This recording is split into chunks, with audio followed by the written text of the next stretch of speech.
අමාත්‍ය ලෙස අප සමග සම්බන්ධ වෙන අපි ආරාධනය කරමු.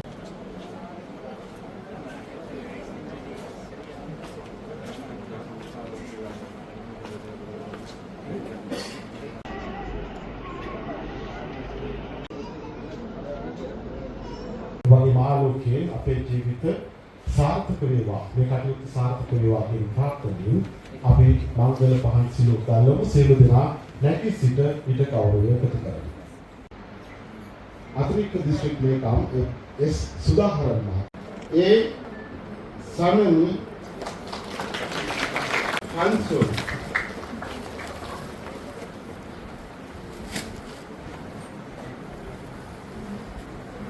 එම්.අයි. Mariyam खानिया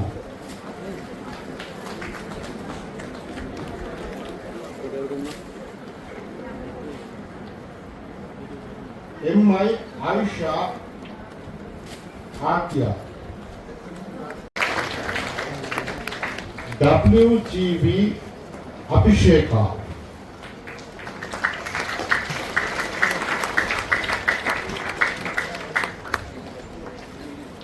B.M.G.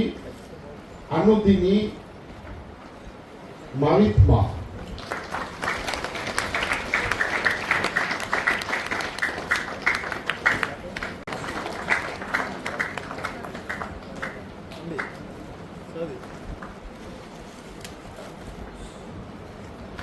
L Sopan L जुलैमन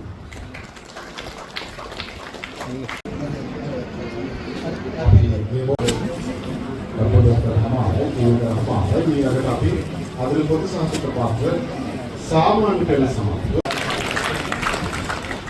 R ரிஸ்லா ஏஜி has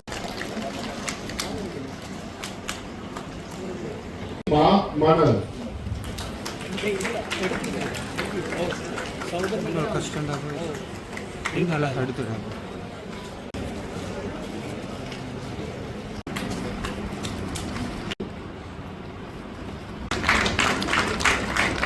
Rizfa, Ahmad, Mazin, Sherry, R. Nisriya, Taufik Zama.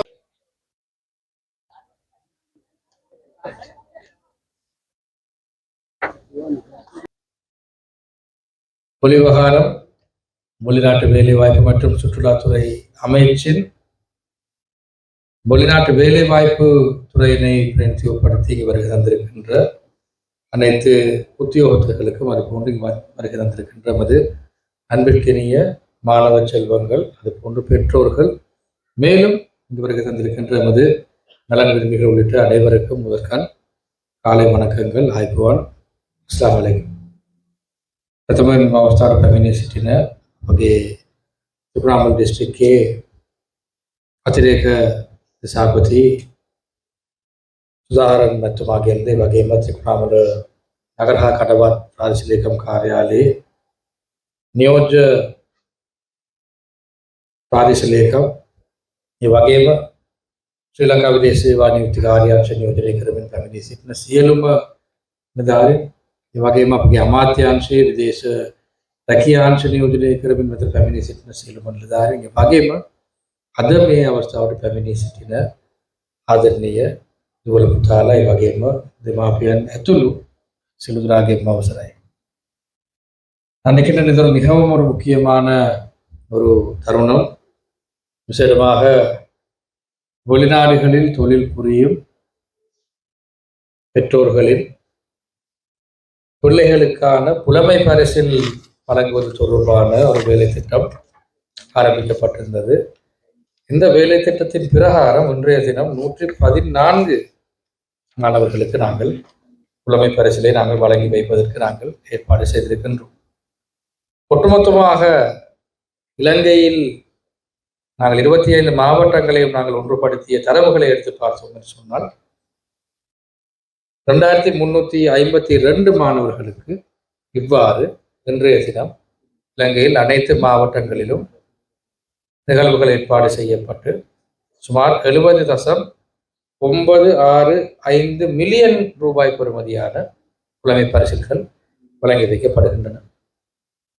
அதாவது 5ஆம் ஆண்டு புலமை பரிசிலில் சித்தியடைந்த மாணவர்களுக்காக 25,000 ரூபாயும், அதுபோன்று சாதாரண தர சித்தியடைந்த மாணவர்களுக்கான கொடுப்பனமாக 30,000 ரூபாயும், அதுபோன்று உயர்தர பரீட்சையில் சித்தியடைந்த மாணவர்களுக்காக 40,000 ரூபாயுமாக 70.965 மில்லியன் ரூபாய்கள், அதாவது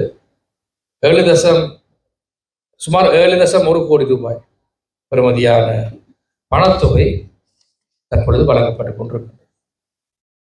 அப்ப இதில் ஒன்று நாங்கள் கூறிக்கொள்ள வேண்டும் என்று சொன்னால் இந்த பணமானது பொதுமக்களின் பணம். இந்த பணமானது உங்களது பெற்றோர்கள் வெளிநாடுகளில் இருந்து உழைத்து இந்த நாடுகளுக்கு இந்த நாட்டுக்கு அனுப்பும் பொழுது அதில் ஒரு பங்கு சேமிக்கப்பட்டு, அது மாத்திரமல்லாமல் பல்வேறு தரப்பட்ட வழிகளின் மூலமாக எமது வெளிநாட்டு வேலை வாய்ப்பு பணியகத்தின் ஊடாக சேகரிக்கப்பட்ட பணம். இந்த பணம் சரியாக சென்றடைய வேண்டிய நபர்களை சென்றடைய வேண்டும் என்கின்ற அந்த எதிர்பார்ப்பு, அந்த எங்களுக்கு இருக்கின்றது. கடந்த காலங்களில் பல்வேறு தரப்பட்ட ஊழல் மோசடிகளுக்கு சம்பந்தப்பட்ட துறையாகத்தான் நாங்கள் இந்த வெளிநாட்டு வேலை வாய்ப்பு துறைகளை நாங்கள் பார்க்கின்றோம். பல்வேறு தரப்பட்ட முறைகேடுகள் இடம்பெற்ற துறை, பல்வேறு தரப்பட்ட முறைப்பாடுகள் நம்மை வந்தடைந்த துறை, பல்வேறு தரப்பட்ட விசாரணைகள் மேற்கொள்ளப்படுகின்ற துறை. ஆகவே நாங்கள் நம்புகின்றோம், எமது ஜனாதிபதி அதிமேதகு அனுரகுமார் திசாநாயக்க அவர்களது தலைமையின் கீழ், குறிப்பாக கௌரவ விஜிதஹேரத் எமது அமைச்சரின் தலைமையின் கீழ் இயங்கிக் கொண்டிருக்கின்ற இந்த அமைச்சின் கீழ் வருகின்ற இந்த துறையானது வெளிப்படைத்தன்மையாகவும் எந்த விதமான ஊழல் மோசடி இல்லாமல் இருக்கின்ற ஒரு துறையாகவும் மாறிக்கொண்டு வருகின்றது. நாங்கள் நம்புகின்றோம், எதிர்வரும் காலங்களில் இன்னும் சிறப்பாக இந்த துறையினை நாங்கள் கொண்டு செல்வதற்கு நாங்கள் கடமைப்பட்டோம். இந்த வேளையிலே வெளிநாட்டு வேலைவாய்ப்பு துறையை பற்றி நாங்கள் சற்று பேசினோம் என்று சொன்னால், இது ஒரு இலகுவான துறை அல்ல. இது கண்ணீரினால், வேதனையினால், பிரிவினால், பல்வேறு தரப்பட்ட துன்பங்களினால் நிறைந்த ஒரு துறை. அதாவது நாங்கள் நமது சொந்த ஊர்களில் வேலை செய்வது போன்றல்லாமல் நாடு கடந்து கடல் கடந்து பல ஆயிரக்கணக்கான கிலோமீட்டர்களுக்கு அப்பால் சென்று தொழில் புரிவது என்பது இலகுவான விடயம் அல்ல. அவை அவ்வாறான ஒரு மிகவும் ஒரு இக்கட்டான துறையைத்தான் உங்களது பெற்றோர்கள் தெரிவு செய்திருக்கின்றார்.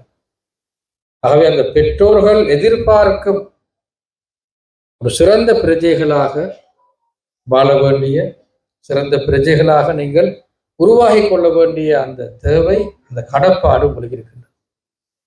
அரசாங்கம் என்ற ரீதியிலே எங்களால் செய்ய முடியுமான அனைத்து விதமான வசதி வாய்ப்புகளையும் அனைத்து விதமான உதவிகளையும் நாங்கள் உங்களுக்கு செய்து தருவதற்கு நாங்கள் கடமைப்படுவோம். அதுபோன்று இந்த துறை தொடர்பாக நாங்கள் சற்று ஆராய்ந்து பார்த்தோம் என்று சொன்னால் எங்களுக்கு தெரியும், அந்நிய செலாவணியை இந்த நாட்டிற்கு பெற்றுக் கொடுக்கும் ஒரு மிகவும் முக்கியமான துறைதான் இந்த வெளிநாட்டு வேலைவாய்ப்பு துறை. அதாவது நாங்கள் அந்நிய செலாவணி என்று நாங்கள் பார்த்தோம் என்று சொன்னால், குறிப்பாக இங்கு மாணவர்கள் அதிபெரும்பான்மையாக காணப்படுகின்றபடியால் நான் சற்று விரிவாக நான் பேச விரும்புகின்றேன். நாங்கள் எமது நாட்டின் பணத்தினை கொடுத்து நாங்கள் இன்னும் ஒரு நாட்டின் பொருளினையோ சேவையினையோ பெற்றுக்கொள்ள முடியாது.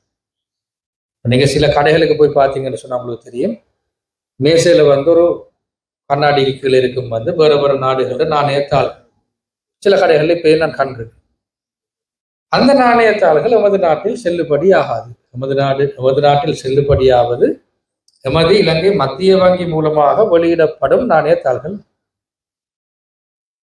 அது எமது நாட்டின் நாணயத்தாள்கள் அது போன்று ஏனைய நாடுகளிலும் செல்லுபடியாகும்.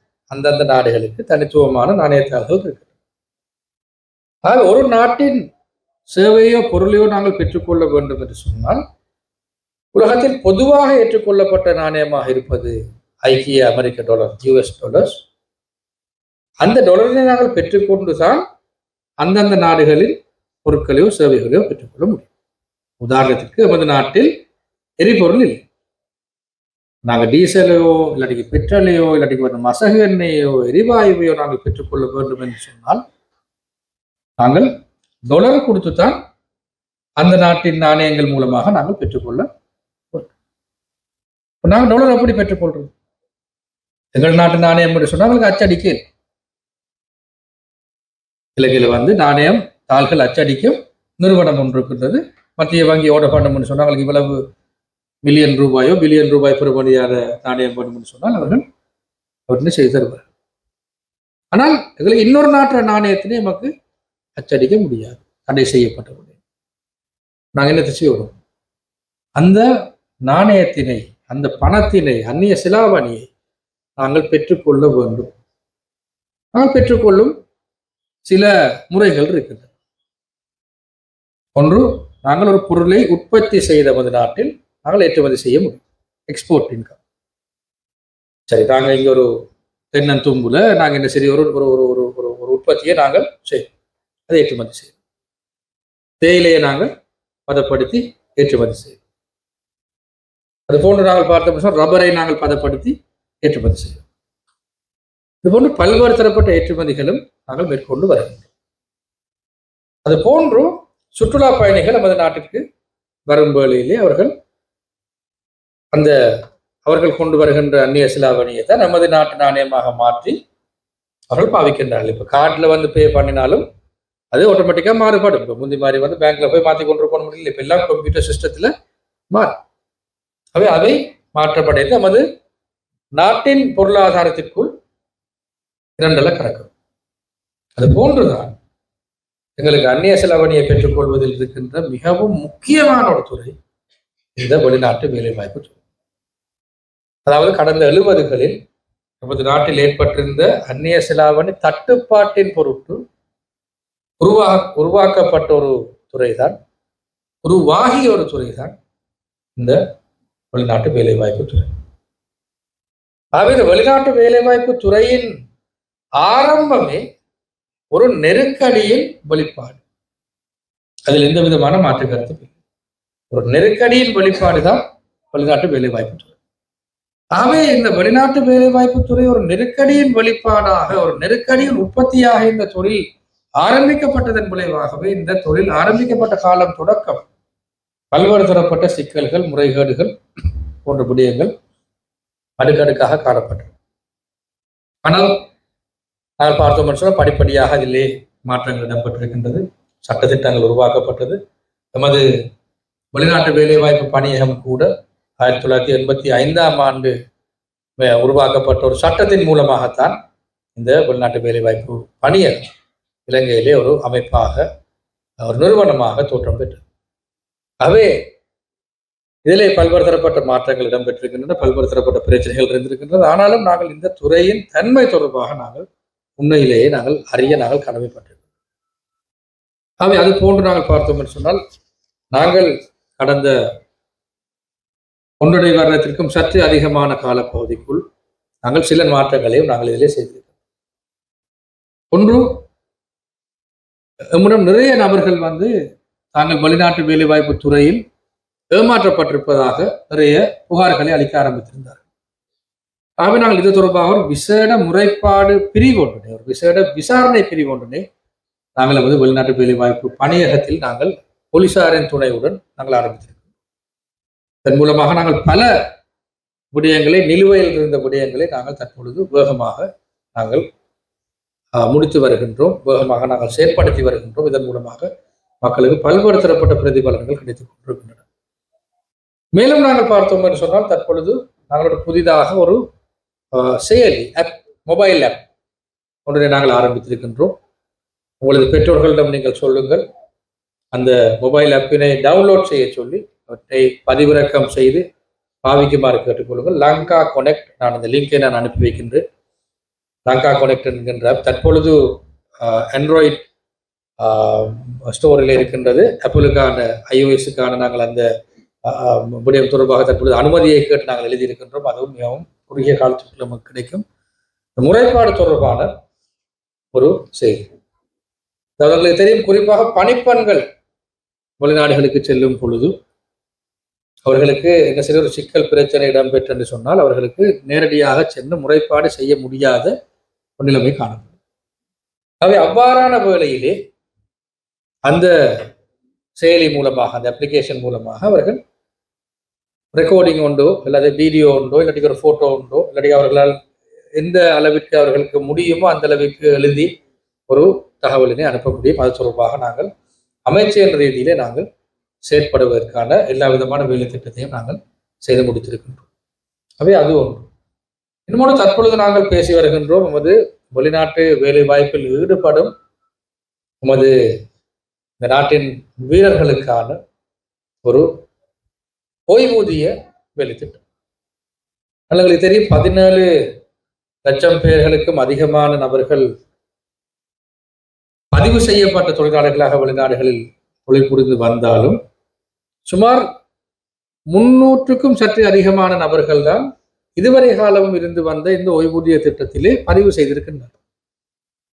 ஆகவே அதிலே நாங்கள் அது தொடர்பான அனாலிசிஸோடு சரியான ஒரு ஒரு ஆய்வு ஒன்றினை நாங்கள் மேற்கொண்டு அதிகளவான வெளிநாட்டு வேலைவாய்ப்பு தொழிலாளர்கள் தம்மை பதிவு செய்யக்கூடிய அதிலே தம்மை உள்வாங்கிக் கொள்ளக்கூடிய ஒரு ஓய்வூதிய திட்டம் ஒன்றினை நாங்கள் மிகவும் குறுகிய காலத்திற்குள் நாங்கள் சமர்ப்பிப்பதற்கு நாங்கள் தயாராக இருக்கின்றோம். தற்பொழுது நாங்கள் பல்வேறு தரப்பட்ட பேச்சுவார்த்தைகளை நாங்கள் மேற்கொண்டு வருகின்றோம். அதிலே நாங்கள் நிறைய அவர்களுக்கான தெரிவுகளை வழங்க முடியும்.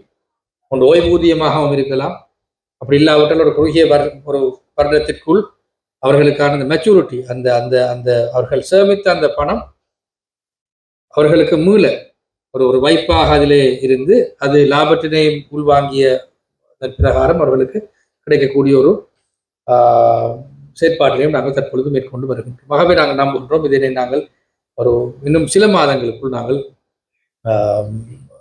மக்கள் பயப்படுத்தி வைக்க முடியும். இதற்காக நாங்கள் 22.1 பில்லியன் ரூபாய், அதாவது 2100 மில்லியன் ரூபாய்களை நமது இலங்கை வெளிநாட்டு வேலைவாய்ப்பு பணியகத்தின் நிதியிலிருந்து, குறிப்பாக தெரியும் இந்த கட்டார் நிதி என்று சொல்லி நாங்கள் குவைட் நிதி என்று நாங்கள் சொல்லுவோம். அதாவது குவைட் யுத்த கால பகுதியில் அந்த தொழிலாளர்களுக்கு வழங்கிய நஷ்டஈடு, அந்த நஷ்டஈடினை பெற்றுக்கொள்வதில் நிறைய நபர்களுக்கு சிக்கல்கள் காணப்பட்டது. குறிப்பாக அந்த காலப்பகுதியிலே வெவ்வேறு பெயர்களில் வெவ்வேறு கடவுச்சீட்டுகள் மூலமாக பல நபர்கள் சென்றிருந்தார்கள். அவர்களுக்கு தமது அடையாளத்தினை உறுதிப்படுத்திக் கொள்ள முடியாத நிலைமை காணப்பட்டது. ஆகவே அந்த நிதி சேகரித்து வைக்கப்பட்டிருந்தது. நமது ஜனாதிபதியின் பணிப்புரையின் கீழ் நாங்கள் அமைச்சர் ரீதியிலே நாங்கள் ஒரு தீர்மானத்தை எடுத்திருந்தோம். அந்த நிதியிலிருந்து தற்பொழுது 2.1 பில்லியன் ரூபாய், 2100 மில்லியன் ரூபாய்கள் நாங்கள் இந்த ஓய்வூதிய திட்டத்திற்காக அல்லாவிட்டால் இந்த சமூக நலன் திட்டத்திற்காக நாங்கள் செலவழிப்பதற்கு நாங்கள் தயாராக இருக்கிறோம். செலவழிப்பது என்று சொல்வதையும் கூட இதனை ஒரு ஆரம்பகட்ட ஒரு நிதியாக நாங்கள் ஒதுக்குவதற்கு நாங்கள் தயாராக இருக்கின்றோம். அது மாத்திரமல்ல, இனிவரும் காலங்களிலும் இந்த வேலை திட்டம் வெற்றிகரமான வேலை திட்டமாக மாறும் பட்சத்திலே இந்த நிதியினையும் நாங்கள் அதிகரித்து இதனை ஒரு நிதியமாக உருவாக்கி கொள்வதற்கு நாங்கள் கடமைப்பட்டிருக்கிறோம். ஆகவே எங்களால் செய்ய முடியுமான அனைத்து விதமான திசைகளிலும் அனைத்து விதமான பக்கங்களிலும் இருந்து நாங்கள் முற்போக்கு ரீதியான விடயங்களை நாங்கள் செய்வதற்கு நாங்கள் கடமைப்பட்டிருக்கிறோம். குறிப்பாக நமக்கு இருக்கின்ற எதிர்பார்ப்பு, யாராவது ஒரு நபரின் இறுதி தீர்மானமாக இருந்த இந்த வெளிநாட்டு வேலைவாய்ப்பு துறையினை நெருக்கடியின் பிரதிபலனாக காணப்பட்ட இந்த வெளிநாட்டு வேலைவாய்ப்பு துறையினை மாற்றி அமைத்து ஒரு நபரின் முதலாவது தெரிவாக நாங்கள் இதனை மாற்றிக்கொள்வதற்கு நாங்கள் கடமைப்பட்டிருக்கிறோம். அதற்கான முயற்சிகளை நாங்கள் மேற்கொள்வோம். ஒரு நபர் தனது இறுதி தெரிவாக இந்த துறையை தெரிவு செய்யும் பட்சத்திலே நெருக்கடிகளும் அதிகமாக காணப்படும். நிறைய இடங்கள்ல கடன்பட்டு நிறைய சிக்கலுக்கு மத்தியில சரி ஒரு சில இடங்களை நாங்கள் பார்த்தோம்னு சொன்னால் பல்வேறு தரப்பட்ட ஏமாற்று பேர் வழிகள் இதுல சம்பந்தப்பட்டிருப்பார்கள், வேலை வாய்ப்பு சம்பந்தப்பட்ட விடயங்கள். அப்ப இப்படிப்பட்ட நிறைய இடங்கள்ல மக்கள் ஏமாற்றப்படுகின்ற சந்தர்ப்பங்கள் காணப்படுகின்றன. அதனை மாற்றி அமைத்து நாங்கள் சொல்லுவோம் சேஃப், ஓர்டர்லி அண்ட் ரெகுலர் மைக்ரேஷன், பாதுகாப்பான, முறையான, ஒழுங்கான வேலைவாய்ப்பின் மூலமாக மக்கள் நமது தெரிவுகளை மேற்கொள்ளக்கூடிய அந்த உரிமை மக்களுக்கு இருக்கின்றது. ஆகவே அதனை நாங்கள் இலக்காக கொண்டு நாங்கள் செயற்பட்டு வருகிறோம். ஆகவே இந்த வேளையிலே நாங்கள் படிப்படியாக இந்த துறையிலே வெற்றிகளை கண்டுகொண்டு வருகின்றோம். இன்னும் நமக்கு அடைய இன்னும் பாரிய இலக்குகள் எவ்வளவோ காணப்படுகின்றன. அந்த இலக்கினையும் நாங்கள் எந்தவித ஐயமும் இல்லாமல் உங்களது ஆதரவின் மூலமாக நாங்கள் அடைவதற்கு நாங்கள் எதிர்பார்க்கின்றோம், கடமைப்படுகின்றோம். அது போன்று இறுதியாக இன்னும் ஒரு விடயத்திலே நான் உறுதியாக கூற நான் கடமைப்பட்டிருக்கின்றேன்.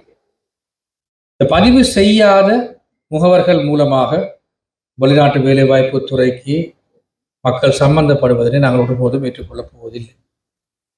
மக்களுக்கும் நாங்கள் மீண்டும் மீண்டும் மீண்டும் இந்த விழிப்புணர்வுகளை நாங்கள் மேற்கொள்கின்றோம். தயவு செய்து இலங்கை வெளிநாட்டு வேலைவாய்ப்பு பணியகத்தில் பதிவு செய்யாத எந்த ஒரு முகவர் மூலமாகவும் வெளிநாட்டுக்கு செல்ல வேண்டாம். வெளிநாட்டுக்கு தொழில் வாய்ப்பு கருதி நீங்கள் செல்ல வேண்டாம். பல்வேறு தரப்பட்ட ஒரு பசப்பு வார்த்தைகள், மிகவும் ஒரு அட்ராக்ஷனான, மிகவும் ஒரு கவர்ச்சிகரமான விளம்பரங்கள் மூலமாக நிறைய பிழையான நபர்கள், பிழையான நிறுவனங்கள் இந்த மக்களை தொடர்ந்து ஏமாற்றிக் கொண்டு வருகின்றனர். இவர்கள் தொடர்பாக பல குறைபாடுகள் நாளாண்டும் நமக்கு கட்டிய வண்ணம் தான் இருக்கின்றன. அவை இதுக்கு நாங்கள் நிச்சயமாக ஒரு முற்றுப்புள்ளியினை நாங்கள் வைப்பதற்கு நாங்கள் கடமைப்படுகின்றோம். சட்டத்திட்டங்கள் சில மாற்றங்களை நாங்கள் மேற்கொள்வதற்கும் நாங்கள் கடமைப்படுகின்றோம். அந்த விடயங்களும் தற்பொழுது இடம்பெற்று வருகின்றன. தண்டனைகளும் மிகவும் உருக்கமான தண்டனைகளாக எதிர்வரும் காலங்களில் இருக்கும் என்பதனையும் நாங்கள் உறுதியாக நாங்கள் கூறுவதற்கு நாங்கள் கடமைப்பட்டிருக்கிறோம். ஆகவே மீண்டும் நாங்கள் மக்களுக்கு தெளிவூட்டுவது, மீண்டும் நாங்கள் மக்களை விழிப்புணர்வு செய்வது, தயவு செய்து சட்ட விரோத எந்த விதமான, அது மாற்றமல்ல அல்லாமல் பல்வேறு தரப்பட்ட கவர்ச்சிகரமான விளம்பரங்களை மேற்கொண்டு ஆட்சேர்ப்பில் ஈடுபடுகின்ற மோசடிகார நிறுவனங்கள் மூலமாகவும், அது மாத்திரமல்லாமல் நபர்கள் மூலமாகவும் நீங்கள் வெளிநாட்டுக்கு செல்வதனை நிறுத்திக் கொள்ளுமாறு நாங்கள் தாழ்மையுடன் நாங்கள் கேட்டுக்கொள்கின்றோம். அது மாத்திரமல்லாமல் வெளிநாடுகளுக்கு செல்லும் அனைத்து நபர்களும் வெளிநாட்டு வேலைவாய்ப்பு பணியகத்தில் உங்களை பதிவு செய்து கொள்ளுங்கள். அது உங்களுக்கு போகணும்னு விளங்காது. ஆனால் என்ன சரி, உங்களுக்கு ஒரு பிரச்சனை உண்டு வரைக்குள்ளதான் எங்களுக்கு நாங்கள் தலையிடுறது எப்படின்னு சொல்லி நாங்கள் தான் அந்த டைம்ல சரியா தலையை போட்டு பிச்சு நான் யோசிச்சு கொண்டிருப்போம் சொன்னால் அதுக்கான உங்களுக்கான சரியான அணுகுமுறைகளை சரியான வகையிலே பெற்றுக்கொள்ள முடியாத சந்தர்ப்பங்கள் காணப்படலாம். என்னால் ஒரு நபர் பதிவு செய்யும் பட்சத்தில் தான் அவரது நிறுவனம், அந்த நிறுவனத்தில் இருக்கின்ற இந்த ஆழ்வளம் தொடர்பான அந்த அதிகாரிகள் உள்ளிட்ட பல தொடர்புகள் எங்களுக்கு கிடைக்கிறது. நீங்க பதிவு செய்யாம வேறு நாடுகளில் போய் வேலை செய்யும் போது எங்களுக்கு சரியான வகையில் உங்களுக்கு பிரச்சனை ஒன்று ஏற்படுகின்ற பட்சத்திலே நீங்க எங்க இருக்கிறீங்க, யாரை தொடர்பு கொள்ளணும், என்ன மாதிரி அதுக்கான தீர்வுகளை பெற்றுக் கொடுக்கணும் என்று சொல்கின்ற விடயம் தொடர்பாக நிறைய சிக்கல்கள், நிறைய பிரச்சனைகள் காணப்படுகின்றன. ஆகவே நாங்கள் ஒரு இலகுவாக முடிக்கக்கூடிய ஒரு விடயத்தினை பல நாட்கள் எடுத்து பல முயற்சிகளின் மத்தியிலும் எங்களுக்கு முடிக்க முடியாமல் போகின்ற சந்தர்ப்பங்கள் கூட காணப்படலாம். ஆகவே மீண்டும் மீண்டும் மீண்டும் நாங்கள் உங்களை வலியுறுத்துவது, தயவு செய்து நீங்கள் பதிவு செய்யுங்கள். பதிவு செய்ததன் பிரகாரம்தான் உங்களுக்கு எங்களால் ஆன எல்லா விதமான பிரதிபலன்களையும் எல்லா விதமான நன்மைகளையும் உங்களுக்கு பெற்றுக் கொடுக்க முடியும் என்கின்ற விடயத்தையும் நாங்கள் மீண்டும் நாங்கள் கூறிக்கொள்கின்றோம். இதுல உள்ள எல்லா பிள்ளைகளோட பெற்றோர்களும் பதிவு செய்யப்பட்ட நபர்கள், அதனால இதுல பிரச்சனை இல்லை. ஆனால் ஊடகம் மூலமாக செய்திகள் வெளியில செல்லும். அது மாத்திரமல்ல, உங்களுக்கு தெரிஞ்சாங்க நிறைய பேர் வெளிநாட்டுக்கு போவாங்க, செல்ஃபோன் சொல்லிட்டு போவாங்க. அந்த செல்ஃபோன் போனாலும் அவர்கள் ரெஜிஸ்டர் பண்ணணும், பதிவு செய்யும். யாரும் சுற்றுலாத்துறையில போய் சுற்றுலாத்துறை விசா மூலமாக போய் அங்க வேலை வாய்ப்புகளை பெற்றுக்கொள்வது ஒரு சிக்கலான விஷயம். அங்க ஒரு தொழில் வழங்குனர் இல்லாம நாங்க அந்த நாட்டுக்கு தொழில்களை எதிர்பார்த்து செல்வது ஒரு சிக்கலான விஷயம். அப்ப இதனையும் சரியான வகையில் மேலதிக செய்திகளுக்காக எமது யூடியூப் தளத்தை சப்ஸ்கிரைப் செய்யுங்கள்.